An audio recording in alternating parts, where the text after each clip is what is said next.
ចាប់តាំងពីលោក Donald Trump បានប្រកាសពន្ធចុងក្រោយកាលពីថ្ងៃទី2 មេសាកន្លងទៅរហូតមកដល់ថ្ងៃនេះតើគេអាចមើលឃើញស្ថានភាពជារួមយ៉ាងណាដែរបាទស្ថានភាពជារួមទាំងនៅសហរដ្ឋអាមេរិកនៅទូទាំងពិភពលោកនោះគឺមានភាពច្បងច្បល់ដដែលខណៈដែលការដំឡើងពន្ធរបស់លោក Donald Trump ប្រធានាធិបតីរបស់សហរដ្ឋអាមេរិកនេះបានចូលជាធរមានខ្លះនៅថ្ងៃទី5ខែមេសាឆ្នាំ2025នេះហើយចំពោះដំណោះស្រាយនានាគឺមានការដោះស្រាយច្រើនដែរប៉ុន្តែលទ្ធផលនៃដំណោះស្រាយនោះមិនទាន់ចេញជារូបរាងទេដោយសារតែការពីដើមខែមេសាឆ្នាំ2025នេះប្រធានាធិបតីរបស់សហរដ្ឋអាមេរិកលោក Donald Trump បានប្រកាសដំឡើងពន្ធ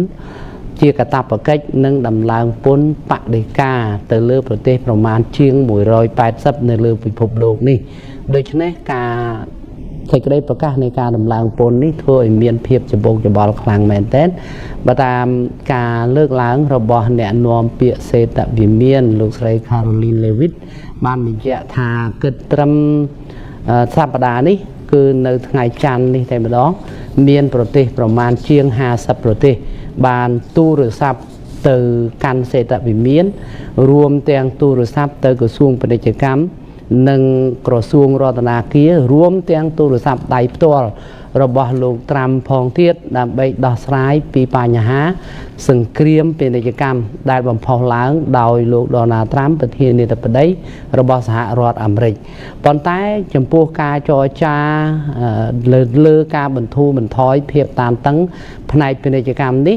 បាននិយាយអំពីការឆ្លើយតបរបស់សហរដ្ឋអាមេរិកមិនទាន់មានទេអញ្ចឹងបើនិយាយថាដល់ណាហើយនោះគឺរហូតមកដល់ពេលនេះសហរដ្ឋអាមេរិកមានលោកត្រាំមានមន្ត្រីសំខាន់ក្នុងក្រសួងពាក់ព័ន្ធនៅសហរដ្ឋអាមេរិកបានបញ្ជាក់ពីជំហររបស់ខ្លួនថាអ្វីដែលជាការសម្រេចចិត្តរបស់លោកត្រាំនោះក្នុងសង្គ្រាមពាណិជ្ជកម្មតាមរយៈការដំឡើងពន្ធនាំចូល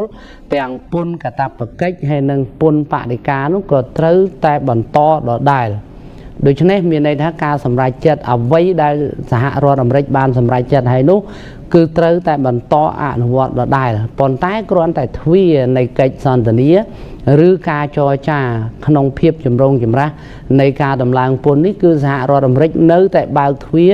សម្រាប់ប្រទេសនានាដែលមានបំណងពិភាក្សាជាមួយសហរដ្ឋអាមេរិកក្នុងការបន្ធូរបន្ថយភាពតានតឹងដដែលប៉ុន្តែអ្វីដែលសហរដ្ឋអាមេរិកត្រូវធ្វើគឺអាមេរិកនៅតែធ្វើដដែលចំណុចនេះខ្ញុំសូមបញ្ជាក់ជូនអញ្ចេះការសម្រេចចិត្តក្នុងការដំឡើងពន្ធនាំចូលរបស់ប្រធានាធិបតីសហរដ្ឋអាមេរិក Donald Trump នេះគឺមានប្រតិកម្មខ្លាំងមែនទែនពីជុំវិញពិភពលោកតែម្ដងដោយមេដឹកនាំនានានៅទូទាំងពិភពលោករួមទាំងសហភាពអឺរ៉ុបដែលជាសម្ព័ន្ធមិត្តរបស់សហរដ្ឋអាមេរិកផងទៀត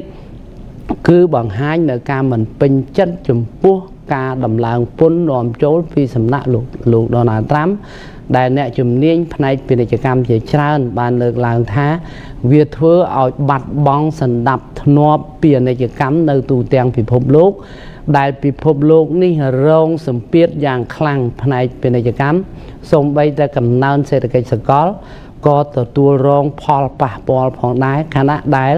តម្លៃទំនិញនានានៅលើទីផ្សារនេះមិនទាន់នឹងចុះថ្លៃផង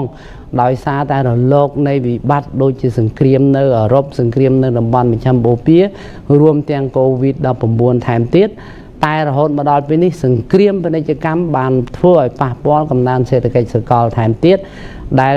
ធ្វើឲ្យមេដឹកនាំនៃប្រទេសនានាមិនពេញចិត្តរួមទាំងប្រជាពលរដ្ឋរបស់សហរដ្ឋអាមេរិកក៏មិនពេញចិត្តដែរ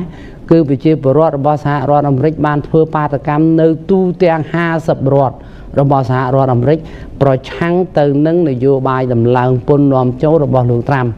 ប៉ុន្តែអ្វីដែលជាការសម្រេចចិត្តរបស់លោកត្រាំដែលត្រូវបានប្រកាសកាលពីថ្ងៃទី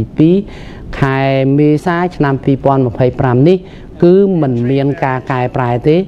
ដែលថាអាចបន្ធូរបន្ថយបានគឺមានតែការចរចារវាងបណ្ដាប្រទេសនានានៅទូទាំងពិភពលោកជាមួយសហរដ្ឋអាមេរិកប៉ុន្តែត្រង់ការប្រែប្រួលគឺមិនទាន់កើតមានទេរហូតមកដល់ថ្ងៃច័ន្ទនេះបាទ តាមបណ្ដាប្រទេសដែលជាគោលដៅអនុវត្តការដំឡើងពន្ធរបស់លោក Donald Trump លើកចុងក្រោយដែលលោកបានប្រកាសនៅថ្ងៃទី2 ខែមេសារហូតមកដល់ពេលនេះតើគេបានមើលឃើញប្រទេសទាំងនោះកំពុងធ្វើអ្វីខ្លះដើម្បីកាត់បន្ថយផលប៉ះពាល់ដែលកើតមានដោយសារតែបញ្ហានេះបាទ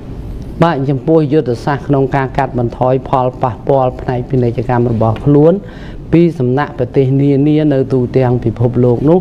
គឺចំណុចទី1ប្រទេសទាំងនោះព្យាយាមពិភាក្សាឬចរចាជាមួយនឹងដៃគូពាណិជ្ជកម្មរបស់ខ្លួនគឺសហរដ្ឋអាមេរិកនេះតែម្ដង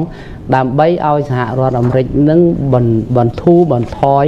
អត្រាពន្ធដែលខ្លួនបានសម្រេចទៅលើប្រទេសទាំងនោះ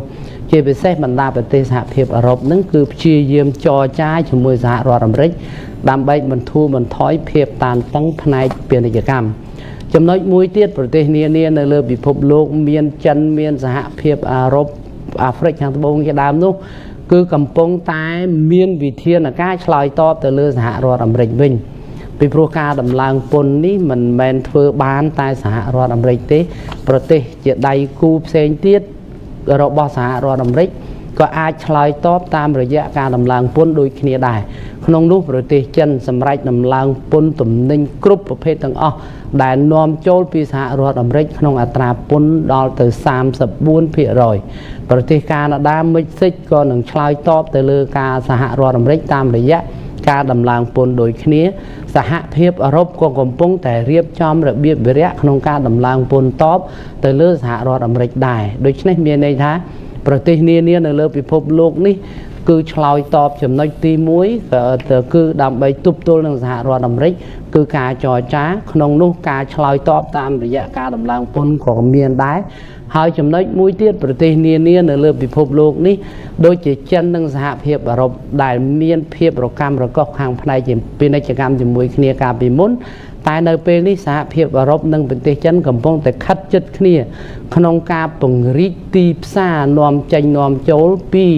ទីផ្សាររបស់ផលិតផលពីប្រទេសនានារបស់ខ្លួននោះគឺទៅកាន់ប្រទេសជាដៃគូដែលមិនមែនសហរដ្ឋអាមេរិកដូច្នេះហើយក្នុងការទប់ទល់នេះគឺធ្វើឲ្យចរន្តពាណិជ្ជកម្មនៅលើពិភពលោកនេះបាត់បង់សណ្ដាប់ធ្នាប់ហើយប្រទេសក្នុងតំបន់មួយកំពុងតែពង្រឹងទីផ្សាររបស់ខ្លួនដោយកាត់បន្ថយការពឹងផ្អែកទៅលើទីផ្សាររបស់សហរដ្ឋអាមេរិកក្នុងនោះតំបន់អាស៊ីដែលមានចិនជាទីផ្សារធំមានជប៉ុនកូរ៉េខាងត្បូងនិងឥណ្ឌាជាដើមកំពុងតែពិភាក្សាគ្នាក្នុងការពង្រីកទីផ្សារនៅក្នុងតំបន់សហភាពអឺរ៉ុបក៏ដូចគ្នាដែរកំពុងតែប្រមូលប្រមាណប្រទេសជិត30ប្រទេសនៅតំបន់អឺរ៉ុបនេះដើម្បីពង្រឹងទីផ្សាររបស់ខ្លួនក្នុងការនាំចេញនាំចូលដោយកាត់បន្ថយការពឹងផ្អែកទៅលើសហរដ្ឋអាមេរិកដែរប៉ុន្តែមិនដឹងថាវិធីសាស្ត្រក្នុងការការពារខ្លួន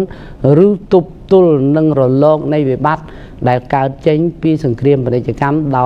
ដែលបំផុសឡើងដោយសហរដ្ឋអាមេរិកនេះវាមានប្រសិទ្ធភាពប៉ុណ្ណាប៉ុន្តែរហូតមកដល់ពេលនេះគឺប្រទេសនានានៅទូទាំងពិភពលោកកំពុងតែត្រៀមខ្លួនឆ្លើយតបទៅលើសហរដ្ឋអាមេរិកតាមរយៈការពង្រឹងសមត្ថភាពខ្លួនឯងផង